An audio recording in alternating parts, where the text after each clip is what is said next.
there's so many possibilities with the app and the content, and we want to try and pack as much as we can in there. But I'm very conscious we don't want people just staring down in an app all the time. That's Deborah Nolan of the WWT Visitor Centre at Washington in the UK. They're a member of Wetland Link International, WELI, and in our member survey late last year, WELI members asked us to make our webinars more frequent. That's something that for resources is difficult for us to do. So instead, we're going to make more frequent, more informal, less prepared, more interview style webinars, maybe a little bit like a podcast. And then later on in the year, we'll have an activity where we have online opportunities for you as WELI members to network, get to know each other online. This is the first try. Let's see how it goes in 2024. Send your comments welly@wwt.org.uk. Now let's go and meet Deborah Nolan telling us all about their new app. Hiya, I'm Deborah Nolan. I'm the Marketing and Communications Manager for WWT Washington Wetland Centre, which is based in the northeast of England. And that's something I've really, for quite a long time, I was like, there's a place called Washington in England? This is very confusing. There is links. There's links to George Washington. Really? It's such a curious thing because I bring visitors and volunteers from other countries to Slimbridge, and we say, well, let's try and visit some of our other centres, and we talk about Washington and think, do I need a visa? It's like, no, but it's understandable, right? It's just it's not the most famous Washington in the world. It's not, and also we're in quite a built-up industrial area, so it's a very different place to Slimbridge. So for coming up to a year, we've been looking at this visitor experience app, and the idea is to increase engagement with our visitors before a visit, during a visit, and even after a visit. And that's done in a variety of different ways. So we've got quite a lot of content in the app. We're calling it a digital pocket guide, because there is a lot of things that are in the app, but it is literally something that can sit in your pocket, so nice and mobile. A lot of it is focused on the planning before a visit, so people can see the facilities that we have, and they can get an idea of the accessibility around site, so they can have a bit more of an idea before they get here, because I think we find a lot of our visitors that have never been before don't really know what to expect. They don't know what we have here. So yeah, just trying to get a bit more of that across before people visit is a key part of this app.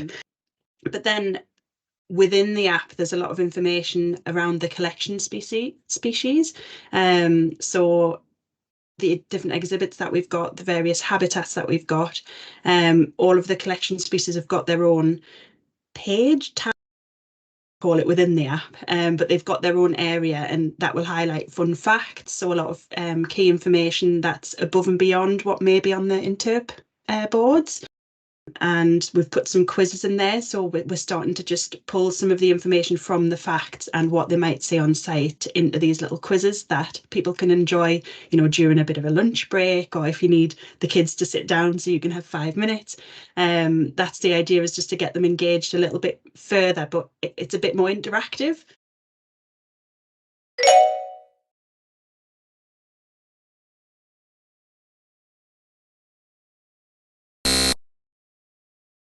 But then they're moving on to the wild species, so there's obviously an audience certainly for both, but then some may not be as interested in the collection species, so they want to know more about the wild species. So we've got a lot of information in there about the reserve, the different habitats. Certainly the hides obviously get quite a highlight, and some of the key viewing points, but we're only sort of touching the surface with what we can achieve within that. So the idea is to move that over to its own entity, I suppose, and have the reserve as its own feature, similar to the collection, but it will be, we can add species in there.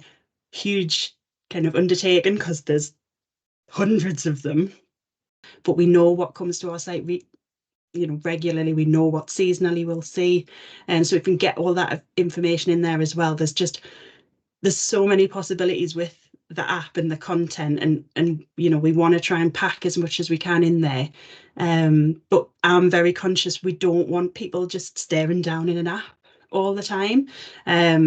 So it's very much like, the pocket books that you get for ID species and things. It's sort of very much like that. So you'd pull it out as a bit of an enhancement for an exhibit, or at those key points where you're having a bit of a rest or you're chilling with a coffee or something. So yeah, that's, I mean, I've blabbed on for ages, but that's basically the app in a nutshell. And we are literally just scratching the surface of what's possible with it. It's fantastic, and you're clearly very excited about it. Yeah. For the context of WELI members, it's probably important to note that WWT centres have both a collection and a nature reserve. So the collection is birds from around the world in exhibits reflecting different habitats. Yeah. And that's sort of an enclosed area, and then you have the nature reserve with bird watching hides as well for wild birds. Yeah. Okay, so that's just something to clarify for the different types of wetland visitor centres we have in the network. Absolutely. And my follow-up question, about one thing that is really often the case in WELI members in the wetland, you don't have much mobile phone signal. Yeah. How does the app take account of that? So the mobile phone signal is, I mean, I don't know what sort of area a lot of the places would work in, but the app seems to work quite well when the signal is low. So if somebody's got the app downloaded where there's been signal, it should still work, albeit maybe a little bit slower when you're loading pages, but it should still work pretty effectively, as long as there's little dips of signal or little pockets every now and again, just to probably refresh that data. And so we mentioned audio and audio descriptions. Tell us about that. Yeah, so one of the big things that we're trying to achieve at Washington, and a lot of places are obviously wanting to be as inclusive as possible, and trying to get some more information that isn't just written into, because it's not ideal for everybody. So one of the starting points for us is to try and introduce some audio, and the way that we've done that with the app is for somebody who maybe has some sort of sight issues, or they maybe just want to sit back and watch the scene rather than looking at something, so they can listen to it and absorb it at the same time. So yeah, we're just trying to introduce things like that will work nicely with it, where people can just press it and then, oh yeah, I see that, or so it's just adding a few more layers to it. And obviously we want to enhance that as much as we can, but we're just introducing that sort of thing now. The difficult question about prices and costs and money. I'm sure there's commercial reasons for not going into too much detail, which of course we will respect, but how do you feel? What are the general sort of cost issues that you can tell us about? Yeah, I mean, the way we've done it, and it is with an organisation that's based, as I said, in sort of Tyne Wear area, but the cost factor of it depends on how the app's being built. So the way this particular one that we've gone with works is that they build the back office, and they charge a monthly fee for the running of that back office system. Obviously all the content layers that can be put in there, and the insights. So they provide details on the amount of users that are using the app, based on dates. I think they're adding more functionality into that, so we can get more data out of that, and that's a monthly cost, which is and it's going to be up to £1,000 potentially a month, but for sites with multiple visitor centres or anything, that cost would come down the more sites that come on board. So for WELI members then who are interested in having an app, or who are thinking about it, or thinking that it's the wrong idea for them, what would you say? I would think doing a lot of research would be the starting point. So seeing what other sites are doing, seeing what may be working for the site, planning the time to look into the audiences and see if, I don't know, visitation wise, if it's something that would engage a certain number of audiences.